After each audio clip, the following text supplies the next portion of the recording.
ഇന്നും വേടൻ തന്നെയാണ് എൻ്റെ വിഷയം. വേടനെ കുറിച്ച് ഞാനൊരു 2 വീഡിയോളം ചെയ്തു കഴിഞ്ഞു. പക്ഷേ ഇവിടെ നമ്മുടെ കേരളത്തിൽ ഇപ്പോൾ വേടനെ സ്നേഹിക്കുന്ന അല്ലെങ്കിൽ വേടനെ ഇഷ്ടപ്പെടുന്ന, വേടൻ പാടണമെന്ന് ആഗ്രഹിക്കുന്നവർ ഇപ്പൊ വേടനെതിരെ വേടനെ ഇല്ലാതാക്കി അടങ്ങൂ എന്ന് പറഞ്ഞുകൊണ്ട് ചില സംഖ്യകളും ചില സംഗീണികളുമൊക്കെ പുതിയ പുതിയ ആരോപണങ്ങളുമായിട്ട് വരുമ്പോൾ ഇതിനെതിരെ നമ്മൾ പ്രതിഷേധിക്കേണ്ടതും പ്രതികരിക്കേണ്ടതും ആവശ്യം തന്നെയാണ്, അല്ലേ? ഇപ്പോൾ നമ്മുടെ ഈ വേടനെ പിടിച്ച് അകത്തിടേണ്ട സർക്കാർ തന്നെ ഇവനുമായിട്ട് ചേർന്ന് രാഷ്ട്രീയം കളിക്കുന്നു എന്നുള്ളതാണ് ഇപ്പോഴത്തെ പുതിയൊരു ആരോപണം. സത്യം പോലീസ് ഇവനോട് കാണിച്ചെന്താണ് നമ്മൾ കണ്ടതാണ്. പിടിച്ച കഞ്ചാവിന് അത്ര വെയിറ്റ് പോരാത്തതുകൊണ്ട് ഇവന്റെ കഴുത്തിലുണ്ടായിരുന്ന പുലിനകത്തിൽ കേസാക്കിയിട്ടെങ്കിലും ഇവനെ അകത്തിടാനാണ് യഥാർത്ഥത്തിൽ പോലീസ് ശ്രമിച്ചത്. ഈ വേടൻ ഇപ്പോഴും ഹീറോ ആയിട്ട് നിൽക്കുമ്പോൾ വേടനെ തൊട്ടാൽ കൈകൂടലും എന്ന് ഈ സംഖ്യകൾക്കറിയില്ലെങ്കിലും കേരള ഘടകം BJP കൃത്യമായിട്ട് അറിയാം. അതുകൊണ്ട് തന്നെ നമ്മുടെ സംസ്ഥാനത്തിന്റെ BJPയുടെ പ്രസിഡന്റ് നമ്മുടെ രാജീവ് ചന്ദ്രശേഖരൻ കൃത്യമായിട്ട് ഈ അണികൾക്ക് കൃത്യമായിട്ട് അദ്ദേഹം നിർദ്ദേശം കൊടുത്തിട്ടുണ്ട്. ഈ വേടനെ നിങ്ങൾ തുടരുത്, വേടനെ അവന്റെ പാട്ടിന് വിട്ടേക്കാനായിട്ടുള്ള നിർദ്ദേശം കൊടുത്തിട്ടുണ്ടെന്നാണ് ഇപ്പോഴത്തെ ഒരു ലേറ്റസ്റ്റ് ന്യൂസ്. അപ്പോൾ എല്ലാവർക്കും ഒരു നല്ല നമസ്കാരം, വീഡിയോയിലേക്ക് സ്വാഗതം. നിങ്ങൾ എൻ്റെ വീഡിയോ ഇതുവരെ സബ്സ്ക്രൈബ് ചെയ്തിട്ടില്ലാത്ത പ്ലീസ് അതൊന്ന് പരിഗണിക്കണം. അതുപോലെ നിങ്ങൾക്ക് എൻ്റെ വീഡിയോ ഇഷ്ടപ്പെടുകയാണെന്നുണ്ടെങ്കിൽ ഒരാൾക്ക് ഷെയർ ചെയ്തു. ഈ ABC മലയാളം ചാനൽ അത് യഥാർത്ഥത്തിൽ സംഘികളാൽ നടത്തുന്ന ഒരു സംഘി ചാനലാണ്. ഇതുപോലെ തന്നെ മറ്റ് നേരിട്ട ചാനലുകളുടെ ഉണ്ട്. അതായത് MM ടാക്ക്. ഈ MM ടാക്ക് എന്ന് പറഞ്ഞു കഴിഞ്ഞാൽ അതിലൊരു സ്ഥിരം കഥാപാത്രമുണ്ട്, നമ്മുടെ ധന്യശേഖരൻ. അതാണ് അവരുടെ പേരെന്നാണ് എനിക്ക് തോന്നുന്നത്, ധന്യശേഖരൻ.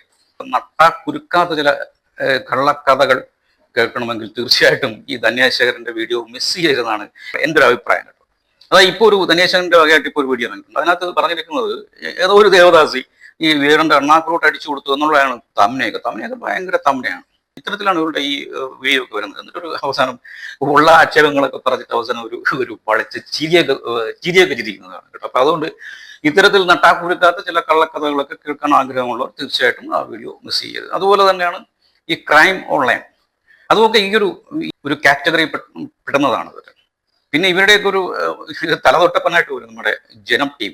എനിക്ക് തോന്നുന്നു ഇവരെല്ലാം ഒരു കൂട്ടുകച്ചവടക്കാരാണെന്നാണ് എനിക്ക് തോന്നുന്നത്. കൂട്ടുകച്ചവടം എന്ന് ഞാൻ പറയുന്നത് ഇപ്പൊ ഈ ജനം TVയുടെയൊക്കെ ഒരു സഹോദര സ്ഥാപനങ്ങളൊക്കെയാണ് ഈ ഇത്തരത്തിലുള്ള ഈ ചാനലൊക്കെ എന്നാണ് ഞാൻ മനസ്സിലാക്കുന്നത്. കാരണം നമ്മൾ സ്ഥിരം കാണുന്ന ചില മുഖങ്ങളൊക്കെ ഈ ചാനലൊക്കെ മാറി കാണാം. അതുകൊണ്ട് അങ്ങനെ പറഞ്ഞത് ഈ വിഭാഗങ്ങളെയൊക്കെ ഈ സംഘി ഗ്രൂപ്പിൽ പെടുത്തതിന്റെ പ്രധാനപ്പെട്ട കാരണം ഇന്ന് കേരളത്തിൽ ആ 2 വിഭാഗങ്ങളെ ഉള്ളൂ. ഒന്ന് സംഘി, മറ്റൊന്നാണ് സുഡാപ്പി. ഒന്ന് എല്ലാവരും അറിയപ്പെടുന്നത് അങ്ങനെയാണ്. പ്രത്യേകിച്ച് ഇത്തരം യൂട്യൂബ് ചാനലൊക്കെ ചെയ്യുന്നവരൊക്കെ അറിയപ്പെടുന്നത് അങ്ങനെയാണ്. എന്നെ ഇങ്ങനെ ചിലർ ഈ സംഘി എന്നൊക്കെ വിളിച്ചിരിക്കുന്ന സൈറ്റിട്ടുണ്ട് കേട്ടോ. അതെനിക്ക് തോന്നുന്നത് എൻ്റെ വീഡിയോ മൊത്തത്തിൽ കാണാത്ത ഒരാളിൻ്റെ ഒരു അഭിപ്രായമായിട്ടാണ് എനിക്ക് അത് തോന്നിയത്. കാരണം ഞാൻ ഇതുവരെ അത്തരത്തിലൊരു നിലപാട് സ്വീകരിച്ചുള്ളൊരു വീഡിയോ ഞാൻ ചെയ്തിട്ടില്ല. ഒരു നിഷ്പക്ഷമായൊരു നിലപാടാണ്. അതുകൊണ്ട് തന്നെ ഞാൻ ഈ കോൺഗ്രസിനെയും BJPയെയും കമ്മ്യൂണിസ്റ്റിനെയും എന്തിനു പറയുന്നു, എന്തിന് പറയാം, നമ്മുടെ മുഖ്യമന്ത്രിയെയും നമ്മുടെ നരേന്ദ്രമോദിയും ഒക്കെ വിമർശിച്ചുകൊണ്ട് ഞാൻ വീഡിയോ ചെയ്തിട്ടുണ്ട്. അതുകൊണ്ട് എനിക്ക് നിങ്ങൾ ഈ സംഖ്യയോ അല്ലെങ്കിൽ സുഡാപ്പിയോ എന്ന ചാപ്പ കുത്തുന്നതിന് മുൻപ് എൻ്റെ വീഡിയോ നിങ്ങളെല്ലാം ഒന്ന് കാണാൻ ശ്രമിക്കുക എന്നുള്ളൊരു എളിയ റിക്വസ്റ്റാണ് എനിക്ക് നിങ്ങളുടെ മുമ്പിൽ വെക്കാനുള്ളത്. എങ്കിലും ഞാൻ ഒരു കാര്യം തീർച്ചയായിട്ടും നിങ്ങളോട് പറയാം. എനിക്കായാലും ശരി, എന്നെ കേൾക്കുന്ന നിങ്ങൾക്കായിരുന്നാലും ശരി, നമുക്കെല്ലാവർക്കും ഒരു പക്ഷമുണ്ട്, അതിൽ ഒരു സംശയവും വേണം. എല്ലാവർക്കും ഒരു പക്ഷമുണ്ട്. പക്ഷെ നിഷ്പക്ഷമായിട്ട് ഞാനൊരു വീഡിയോ ചെയ്യുമ്പോൾ അല്ലെങ്കിൽ ഏതെങ്കിലും വിഷയത്തെ നമുക്ക് ഇഷ്ടപ്പെടാത്ത എന്തെങ്കിലും ഒരു വിഷയം വരുമ്പോൾ അതിനെതിരെ പ്രതികരിക്കണമെന്ന് തോന്നുമ്പോൾ തീർച്ചയായിട്ടും ഈ ഒരു പക്ഷം ഇതുവരെ എന്നെ സ്വാധീനിച്ചിട്ടില്ല. ഇത്തരത്തിലൊക്കെ ഉള്ളൊരു നിലപാടുള്ള, പ്രത്യേകിച്ച് ഈ സംഘി ചാനലൊക്കെയാണ് വീഡിയോ ചെയ്യുന്നതെങ്കിലും ഈ സംഘി ഗ്രൂപ്പിൽ പെടാതെ പ്രത്യേകം ശ്രദ്ധിക്കുന്ന അത്തരത്തിലുള്ള ചില നിലപാടുള്ള ഒരു ആളാണ് നമ്മുടെ AP അഹമ്മദ് മാഷ്. അദ്ദേഹത്തെ കേരളത്തിൽ പ്രത്യേകം പരിചയപ്പെടേണ്ട ആവശ്യമുണ്ടെന്ന് എനിക്ക് തോന്നുന്നില്ല. കാരണം അദ്ദേഹം ഒരു 10 കൊല്ലത്തോളം പ്രവാസിയായിരുന്നു. പിന്നെ തിരിച്ചു വന്നതിന് ശേഷം അദ്ദേഹം ഈ ചന്ദ്രിക പത്രത്തിന്റെ ഒരു സബ് എഡിറ്ററായിട്ടൊക്കെ ജോലി ചെയ്തു. ഇപ്പോൾ അദ്ദേഹം അധ്യാപക വൃത്തി നടത്തുന്നു എന്നാണ് ഞാൻ മനസ്സിലാക്കുന്നത്. അദ്ദേഹം സാധാരണഗതിയിൽ അദ്ദേഹം ABC മലയാളം എന്ന ചാനലാണ് അദ്ദേഹത്തിന്റെ ഒരു അഭിമുഖമായാലും ചർച്ചയായാലും അല്ലെങ്കിൽ കാര്യപ്രസക്തിയുള്ള ചില വീഡിയോസൊക്കെ കണ്ടിട്ടുള്ളത് ഞാൻ ഈ ABC മലയാളത്തിലാണ്. ഇപ്പോൾ ഇദ്ദേഹം ഈ ക്രൈം ഓൺലൈൻ എന്ന് പറയുന്ന ഒരു ചാനൽ നൽകിയൊരു അഭിമുഖമാണ്.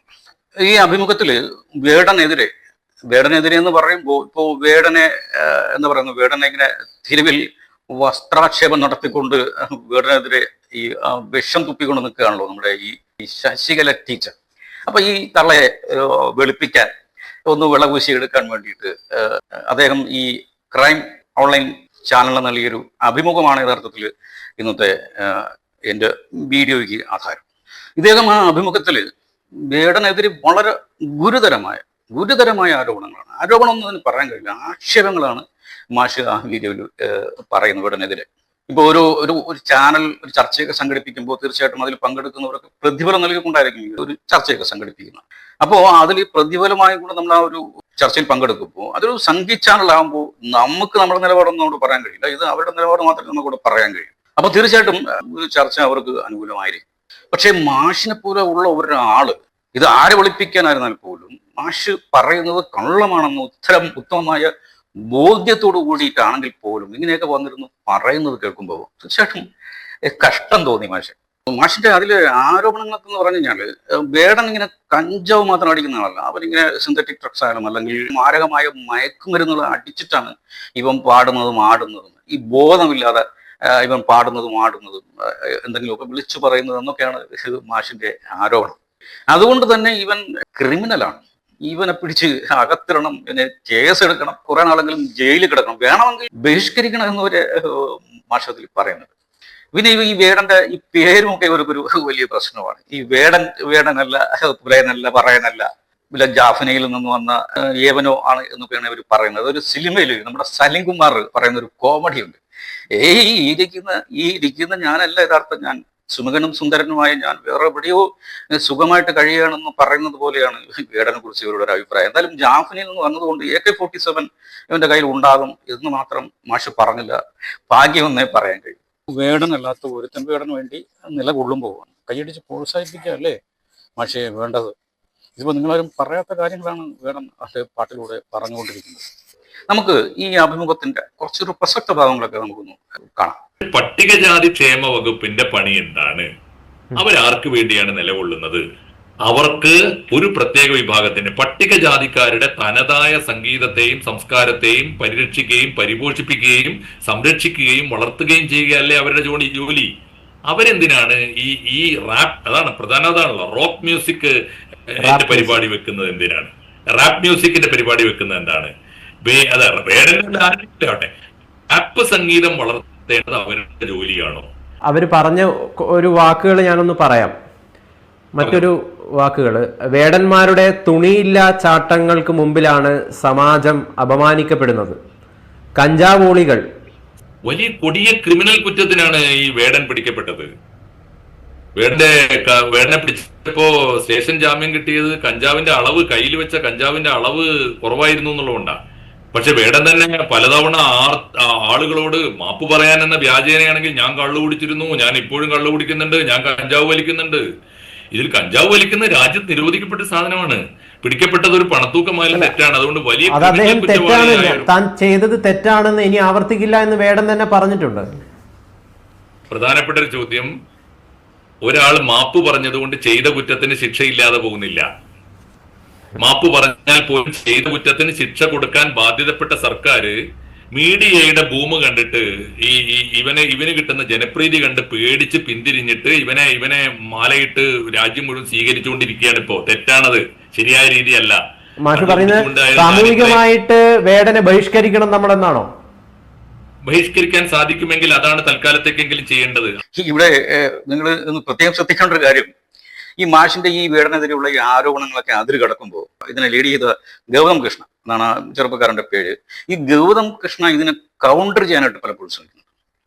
ഈ ഗൗതം കൃഷ്ണയുടെ ബോഡി ലാംഗ്വേജ് കണ്ടാൽ നമുക്കറിയാം വേടനെ സപ്പോർട്ടീവായിട്ട് നിൽക്കുന്ന ഒരു ചെറുപ്പക്കാരനാണ്. അതുകൊണ്ട് തന്നെ മാഷ് ഇങ്ങനെയൊക്കെ കത്തിക്കയറുമ്പോൾ അങ്ങനെയല്ല മാഷ് ഇങ്ങനെയാണ്, ഇതുകൊണ്ടാണ് ശശീല ടീച്ചർ ഇങ്ങനെയൊക്കെയാണ് പറഞ്ഞത്, അപ്പോൾ അത് തെറ്റല്ല എന്നുള്ള രീതിയിലൊക്കെ ഈ ഗൗതം കൃഷ്ണ ഇതിനെ കൗണ്ടർ ചെയ്യാനായിട്ട് ശ്രമിക്കുന്നത്. പക്ഷെ മാഷ് ഇവനെ തൂക്കിക്കൊന്നേ അടങ്ങൂ എന്ന രീതിയിലാണ് മാഷിന്റെ ഒരു പ്രതികരണമൊക്കെ.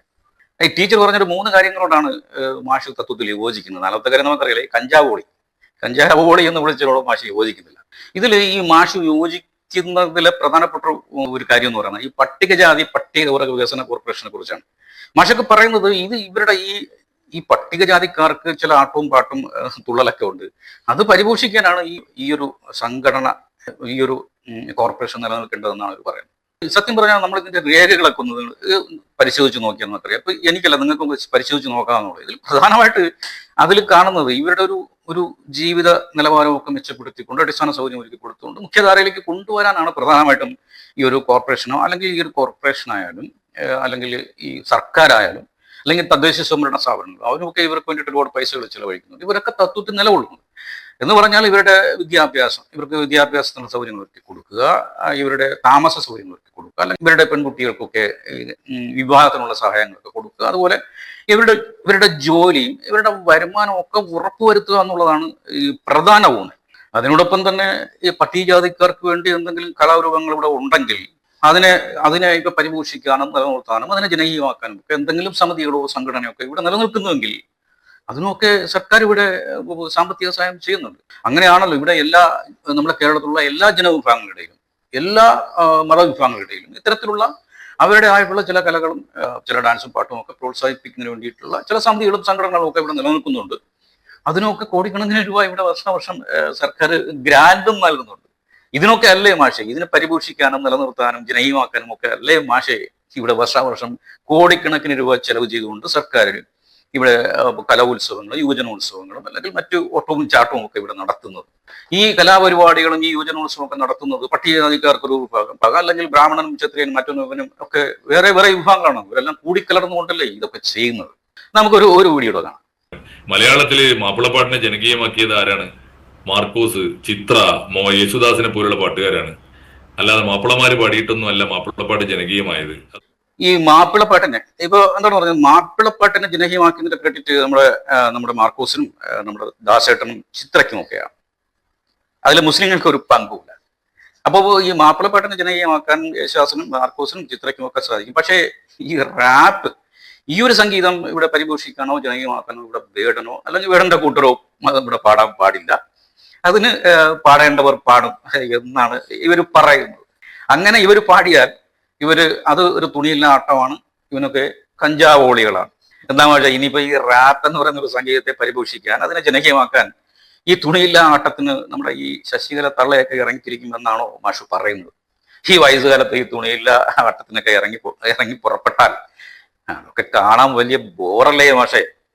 മാഷിനോട് ഒരു കാര്യം മാഷിനോട് വളരെ സ്നേഹമുള്ളൂ. മാഷിന്റെ എല്ലാ വീഡിയോകളും കാണുന്ന, മാഷിനോട് ബഹുമാനമുള്ള ഒരാൾ പറയുന്ന ഒരു കാര്യമായിട്ട് മാഷ് കണ്ടാൽ മാഷിന് ഇതൊരു പറ്റിയ പണിയല്ല. ഈ പ്രതിഫലം വാങ്ങിയിട്ടാണ് മാഷ് ഇങ്ങനെ ഒരു അഭിമുഖം കൊടുത്തതെങ്കിൽ തീർച്ചയായിട്ടും ആ പ്രതിഫലത്തിനുള്ള കാര്യങ്ങൾ മാഷ് പറഞ്ഞു കഴിഞ്ഞു. മതി മാഷെ, ഇത് ഇവിടെ വെച്ച് മാഷ് നിർത്തിയേക്ക്.